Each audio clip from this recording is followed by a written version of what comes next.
ಬೆಂಗಳೂರಿನಲ್ಲಿ ಜನದಟ್ಟಣೆ ಹೆಚ್ಚಾಗ್ತಾ ಇದೆ. ಹೀಗಾಗಿ ಎರಡನೇ ವಿಮಾನ ನಿಲ್ದಾಣವನ್ನ ನಿರ್ಮಾಣ ಮಾಡಬೇಕು ಅನ್ನುವಂಥದ್ದು ರಾಜ್ಯ ಸರ್ಕಾರದ ಕನಸು. ಇತ್ತ ನಮ್ಮ ಕಡೆ ಮಾಡಿ ಅಂತೇಳಿ ಒಂದಷ್ಟು ಜನರು ಚಿಕ್ಕಬಳ್ಳಾಪುರ ಕಡೆ ಹೇಳ್ತಾರೆ, ಮತ್ತಷ್ಟು ಜನರು ತುಮಕೂರು ಕಡೆ ಹೇಳ್ತಾರೆ, ಮಗದಷ್ಟು ಜನರು ರಾಮನಗರದ ಕಡೆ ಕೂಡ ಬಿಟ್ಟು ಮಾಡಿ ತೋರಿಸತಕ್ಕಂತಹದ್ದು. ಈ ಬಗ್ಗೆ ಒಂದು ಸ್ಪಷ್ಟನೆಯನ್ನ ಇದೀಗ ಸದನದಲ್ಲಿ ಕೊಟ್ಟಿದ್ದಾರೆ ಸಚಿವ ಎಂ.ಬಿ. ಪಾಟೀಲ್. ಈ ಬಗ್ಗೆ ಬ್ರೇಕಿಂಗ್ ಇದೆ.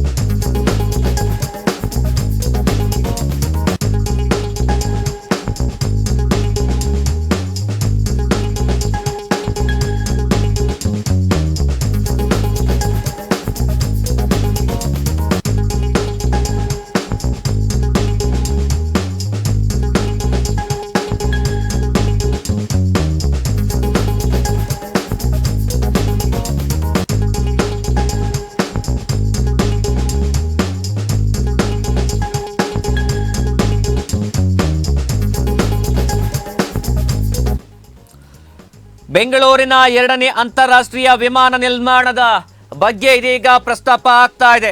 ಮೂಲ ಸೌಲಭ್ಯ ಅಭಿವೃದ್ಧಿ ಇಲಾಖೆ ಕುರಿತು ಅಧ್ಯಯನ ಮಾಹಿತಿಯ ಬಗ್ಗೆ ಮಾತನಾಡಿದ್ದಾರೆ ಸಚಿವ ಎಂ.ಬಿ. ಪಾಟೀಲ್. ವರದಿ ನೀಡುವ ಕಾರ್ಯವನ್ನ ಇದೀಗ ಐಡೆಕ್ ಸಂಸ್ಥೆಗೆ ವಹಿಸಿರ್ತಕ್ಕಂಥದ್ದು ರಾಜ್ಯ ಸರ್ಕಾರ. ಮೂಲ ಸೌಲಭ್ಯ ಅಭಿವೃದ್ಧಿ ಸಚಿವ ಎಂ.ಬಿ. ಪಾಟೀಲ್ ಈ ಬಗ್ಗೆ ಸ್ಪಷ್ಟನೆಯನ್ನ ಕೊಟ್ಟಿದ್ದಾರೆ. ಸದನದಲ್ಲಿ ಮಾತನಾಡಿದಂತಹ ಎಂ.ಬಿ. ಪಾಟೀಲ್ ಇದೀಗ ಎರಡನೇ ಅಂತಾರಾಷ್ಟ್ರೀಯ ವಿಮಾನ ನಿಲ್ದಾಣದ ಬಗ್ಗೆ ಪ್ರಸ್ತಾಪ ಮಾಡಿರ್ತಕ್ಕಂತಹದ್ದು. ನಿಲ್ದಾಣಕ್ಕೆ ಸಂಪರ್ಕ ಕಲ್ಪಿಸತಕ್ಕಂಥ ರಸ್ತೆಗಳು, ಗುಡ್ಡಗಾಡು ಪ್ರದೇಶ, ಎತ್ತರದ ರಚನೆ, ಸಂಪರ್ಕ ರಸ್ತೆ ಆಗಿರ್ಬೋದು, ರೈಲ್ ಆಗಿರ್ಬೋದು ಮತ್ತು ಮೆಟ್ರೋ, ಪ್ರಯಾಣಿಕರು ನಿಲ್ದಾಣ ತಲುಪುವ ದೂರ ಮತ್ತು ಸಮಯ, ವಿಸ್ತಾರವಾದ ಭೂ ಪ್ರದೇಶ, ಜಮೀನಿನ ಪ್ರಕಾರಗಳ ಬಗ್ಗೆ ಕೂಡ ಅಧ್ಯಯನವನ್ನು ನಡೆಸಿ ನಂತರ ತೀರ್ಮಾನವನ್ನು ತೆಗೆದುಕೊಳ್ತಕ್ಕಂಥ ಹೆಜ್ಜೆಯನ್ನು ಇಟ್ಟಿರ್ತಕ್ಕಂಥದ್ದು ರಾಜ್ಯ ಸರ್ಕಾರ. ಕಡಿಮೆ ಜನಸಾಂದ್ರತೆ ಪ್ರದೇಶ ಆಗಿರಬೇಕು ಅಂತೇಳಿ ಜನಸಂಪನ್ಮೂಲದ ಲಭ್ಯತೆ ಕೂಡ ಇರಬೇಕು ಅನ್ನುವಂತಹ ವಿಚಾರವನ್ನ ಈ ಎಲ್ಲ ಮಾನದಂಡಗಳನ್ನು ಇಟ್ಟುಕೊಂಡು ನೂತನ ವಿಮಾನ ನಿಲ್ದಾಣ ಅಂದರೆ ಬೆಂಗಳೂರಿಗೆ ಎರಡನೇ ಅಂತಾರಾಷ್ಟ್ರೀಯ ವಿಮಾನ ನಿಲ್ದಾಣ ನಿರ್ಮಾಣ ಮಾಡಲಿಕ್ಕೆ ಸರ್ಕಾರ ಬದ್ಧವಾಗಿದೆ. ಇದೀಗ ತೀರ್ಮಾನವನ್ನು ತೆಗೆದುಕೊಳ್ತಾ ಇದೆ, ಈ ಬಗ್ಗೆ ಪರಿಶೀಲನೆ ಕೂಡ ಮಾಡ್ತಾ ಇದೆ ಎನ್ನುವಂತಹ ಮಾತುಗಳನ್ನು ಹೇಳಿದ್ದಾರೆ ಸಚಿವ ಎಂ.ಬಿ. ಪಾಟೀಲ್. ಸದನದಲ್ಲಿ ಈ ಬಗ್ಗೆ ಮಾಹಿತಿಯನ್ನ ಕೂಡ ಹಂಚಿಕೊಂಡಿದ್ದಾರೆ. ಯೋಜನಾ ವರದಿ ಪ್ರಸ್ತಾವನೆಯನ್ನು ಸಿದ್ಧಪಡಿಸುವಂತಹ ಕಾರ್ಯಕ್ಕೆ ಸಂಬಂಧಪಟ್ಟಂತೆ ಇದೀಗ ಸದನದಲ್ಲಿ ಎಂ.ಬಿ. ಪಾಟೀಲ್ ಬೆಂಗಳೂರು ಮಹಾನಗರಕ್ಕೆ ಎರಡನೇ ವಿಮಾನ ನಿಲ್ದಾಣದ ಅವಶ್ಯಕತೆ ಮತ್ತು ಅದನ್ನು ನಿರ್ಮಾಣ ಮಾಡಬೇಕು ಅಂತ ಹೇಳಿದ್ರೆ ಯಾವ ರೀತಿಯಾದ ಕ್ರೈಟೀರಿಯಾವನ್ನು ಇಟ್ಕೊಳ್ಬೇಕಾಗತ್ತೆ, ಏನೇನು ಮಾನದಂಡಗಳು ಇರಬೇಕಾಗತ್ತೆ ಅನ್ನುವಂತಹ ವಿಚಾರವನ್ನ ಕೂಡ ಪ್ರಸ್ತಾಪ ಮಾಡಿದ್ದಾರೆ. ಈಗ ನಾನು ಅವರು ಎಲ್ಲಿ ಮಾಡ್ತೀರಾ ಅಂತ ಕೇಳಿದ್ದಾರೆ. ನಾವು 3-4 ಲೊಕೇಶನನ್ನು ಸೆಲೆಕ್ಟ್ ಮಾಡಿ ಈಗ ಅದನ್ನ ಕೆಲವೊಂದು ಐಡೆಕ್ ಮುಖಾಂತರ ಒಂದು ಸಂಸ್ಥೆಗೆ ಕೆಲವೊಂದು ನಮಗೆ ಡೌಟ್ಸ್ ನಮಗೆ ಇತ್ತು. ಆ ಡೌಟ್ಸನ್ನು ಕ್ಲಾರಿಫೈ ಮಾಡ್ಕೊಳ್ಳೋಕ್ಕೆ ನಾವು ಅದನ್ನು ಒಂದು ಇಂಟರ್ನಲ್ ಎಕ್ಸರ್ಸೈಸ್ ಮಾಡ್ತಾ ಇದ್ದೀವಿ. ಈಗಾಗಲೇ 3-4 ಮೀಟಿಂಗನ್ನು ಮಾಡಿದ್ದೀವಿ.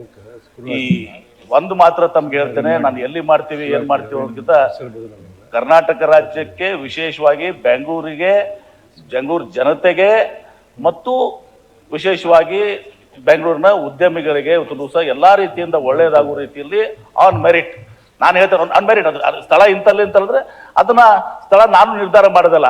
ಈಗ ನಾವು ಅದನ್ನ 3-4 ಸ್ಥಳಗಳೇನಿದು ಮಾಡಿದೀವಲ್ಲ, ಅದರಲ್ಲಿ ನಮ್ಮ ಐಡೆಕ್ನಿಂದ ನಮ್ಮ ಏನು ಪ್ಯಾಸೆಂಜರ್ ಲೋಡ್ ಎಲ್ಲಿ ಬರ್ತದೆ, ಯಾವ ಕಡೆ ನಮಗೆ ಪ್ಯಾಸೆಂಜರ್ ಲೋಡ್ ಬರ್ತದೆ, ಈಗಿರುವಂಥ ಪ್ಯಾಸೆಂಜರ್ ಲೋಡ್ ಏನಿದೆ, ಆಮೇಲೆ ನಮಗೆ ನಾಳೆ ಅದು ಏನು ನಾವು ಸೈಟ್ಸ್ ಅನ್ನು ಸೆಲೆಕ್ಟ್ ಮಾಡ್ತೀವಲ್ಲ ಅಲ್ಲಿ ಫ್ಲೈಯಿಂಗ್ ಝೋನ್ ಬರ್ತವೆ, ಎನ್ವಿರಾನ್ಮೆಂಟಲ್ ಇದು ಇರ್ತವೆ, ಇದೆಲ್ಲಾನು ಕೂಡ ಮಾನದಂಡ ಇಟ್ಕೊಂಡು ಮಾಡ್ತಾ ಇದೀವಿ. ಒಂದು ಮಾತ್ರ ಬಹಳ ಸ್ಪಷ್ಟವಾಗಿ ಹೇಳ್ತೇನೆ, ಇವತ್ತು 2033ಕ್ಕೆ ಅವ್ರದ್ದು ಬೆಂಗಳೂರು ಇಂಟರ್ನ್ಯಾಷನಲ್ ಏರ್ಪೋರ್ಟ್ ಏನಿದೆಲ್ಲ ಬಯಲದ್ದು ಅವ್ರದ್ದು ಎಕ್ಸ್ಕ್ಲೂಸಿವಿಟಿ ಕ್ಲಾಸ್ ಮುಗೀತದೆ. ಆ ಎಕ್ಸ್ಕ್ಲೂಸಿವಿಟಿ ಕ್ಲಾಸ್ ಮುಗಿದ್ಮೇಲೆ ಇವತ್ತು ಅದಕ್ಕೆ ಪೂರ್ವ ಚಾಲು ಮಾಡ್ಬೇಕಂತ ನಾವು ಸ್ಟಾರ್ಟ್ ಮಾಡಿದೀವಿ. ಇದನ್ನ ಈಗಲಿಂದ ಪ್ರಾರಂಭ ಮಾಡಿದ್ರೆ ಅಲ್ಲಿಗೆ ಬರ್ತದೆ ಅಂತೇಳಿ ನಿರ್ದಿಷ್ಟವಾಗಿ ಸ್ಥಳ ನನಗೆ ಹೇಳಲಿಕ್ಕೆ ಆಗೋದಲ್ಲ. ಸ್ಥಳ ಇವತ್ತು ಅದು ಏನಿದೆಲ್ಲ it will be totally on merit.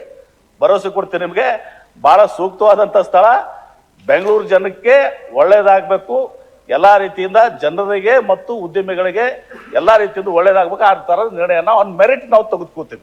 ಒಂದು ವಾರದಲ್ಲಿ ನಮಗೆ ಅದು ಆ ಫೀಡ್ಬ್ಯಾಕ್ ಬರ್ತದೆ. ಒಂದು ಫೀಡ್ಬ್ಯಾಕ್ ಕೆಲವೊಂದು ಕೇಳಿದೀವಿ. ಈಗ ಕೇಳಿ ಅದೇ ಹೇಳಿದೀನಿ, ಅದು ಉತ್ತರ ಕೊಡ್ತಾರೆ ತಿಪ್ಪೇಸ್ವಾಮಿ ಅವರ. ಈಗ ಫೀಡ್ಬ್ಯಾಕ್ ನಮಗೆ ಓರಲಿ ಬಂದಿದೆ. ಅದನ್ನ ರೈಟಿಂಗ್ ನಲ್ಲಿ ಫೀಡ್ಬ್ಯಾಕ್ ಬಂದ ಕೂಡಲೇ ಇಮಿಡಿಯೇಟ್ಲಿ ನಾವು ಪ್ರಪೋಸಲ್ ಅನ್ನ ಏರ್ಪೋರ್ಟ್ ಅಥಾರಿಟಿ ಆಫ್ ಇಂಡಿಯಾ ಕಳಿಸ್ತೀವಿ. ಈಗ ಭೂ ಸ್ವಾಧೀನ ನಾವು ಈಗ ಆ ಲೊಕೇಶನ್ ಐಡೆಂಟಿಫೈ ಮಾಡಿದ್ಮೇಲೆ ಭೂ ಸ್ವಾಧೀನ ಪ್ರಶ್ನೆ ಬರ್ತದೆ. ನಾವು ನೋಟಿಫೈ ಮಾಡಿ ಏರ್ಪೋರ್ಟ್ ಅಥಾರಿಟಿ ಆಫ್ ಇಂಡಿಯಾ ಕಳಿಸುವಾಗ ಏನ್ ಮಾಡ್ತೀವಿ, ಇಂತಿಂತದ್ದು ಅಂತ ಹೇಳಿ ಅವತ್ತು ದಿವಸ ಅದನ್ನ ನಾವು ಮಾಡಿ ಅವ್ರಿಗೆ ಕಳಿಸ್ತೀವಿ. ಅವರು ಅದನ್ನ ಬಂದು ಇನ್ಸ್ಪೆಕ್ಟ್ ಮಾಡಿ ಅಪ್ರೂವಲ್ ಮಾಡಿದ್ಮೇಲೆ ನಾವು ಭೂ ಸ್ವಾಧೀನ ಮಾಡೋ ಪ್ರಶ್ನೆ ಬರ್ತದೆ. ಹೀಗೆ ಭೂ ಸ್ವಾಧೀನ ಪಡ್ಬೇಕು. ಯಾಕಂದ್ರೆ ಈಗ 3-4 ಸೈಟ್ಸ್ ಇದಾವೆ, 4 ಸೈಟ್ಸ್ ಭೂ ಸ್ವಾಧೀನ ಮಾಡ್ಕೊಂಡ್ಬರ್ಬೋದು, ಹಾಗೆ ಮಾಡ್ಲಿಕ್ಕೆ ಆಗೋದಲ್ಲ. ಅದನ್ನ ಕಳಿಸಿದ ಮೇಲೆ ಇವತ್ತು ದಿವಸ ನಾವು ಅವರು ಅದನ್ನ ಅಪ್ರೂವ್ ಕೊಟ್ಮೇಲೆ ಅದನ್ನ ಫೈನಲೈಸ್ ಆದ್ಮೇಲೆ ಕ್ಯಾಬಿನೆಟ್ ನಿಲ್ದಾಣ ಬೆಂಗಳೂರಿನ 2ನೇ ಅಂತಾರಾಷ್ಟ್ರೀಯ ವಿಮಾನದ ವಿಚಾರಕ್ಕೆ ಸಂಬಂಧಪಟ್ಟಂತೆ ಸದನದಲ್ಲಿ ಕೇಳಿದ ಪ್ರಶ್ನೆಗೆ ಇದೀಗ ಸಚಿವ ಎಂಬಿ ಪಾಟೀಲ್ ಉತ್ತರವನ್ನ ಕೊಟ್ಟಿದ್ದಾರೆ. ಅಲ್ಲಿರ್ತಕ್ಕಂಥ ಭೂಮಿಯನ್ನ ಅಕ್ವೈಸೇಷನ್ ಮಾಡ್ಕೊಳ್ಳೋದಿರ್ಬೋದು ಅಥವಾ ಅಲ್ಲಿರ್ತಕ್ಕಂಥ ಸೌಲಭ್ಯಗಳಿರ್ಬೋದು, ಬೆಟ್ಟ ಗುಡ್ಡಗಳು, ಹವಾಮಾನ ವೈಪರೀತ್ಯ ಇದೆಲ್ಲವನ್ನ ಕೂಡ ಮನಗಂಡು ತೀರ್ಮಾನವನ್ನ ತೆಗೆದುಕೊಳ್ಳುವಂತಹ ನಿರ್ಧಾರವನ್ನ ಮಾಡುವಂತಹ ಮಾಹಿತಿಯನ್ನ ಇದೀಗ ಹಂಚಿಕೊಂಡಿದ್ದಾರೆ ಸಚಿವ ಎಂಬಿ ಪಾಟೀಲ್.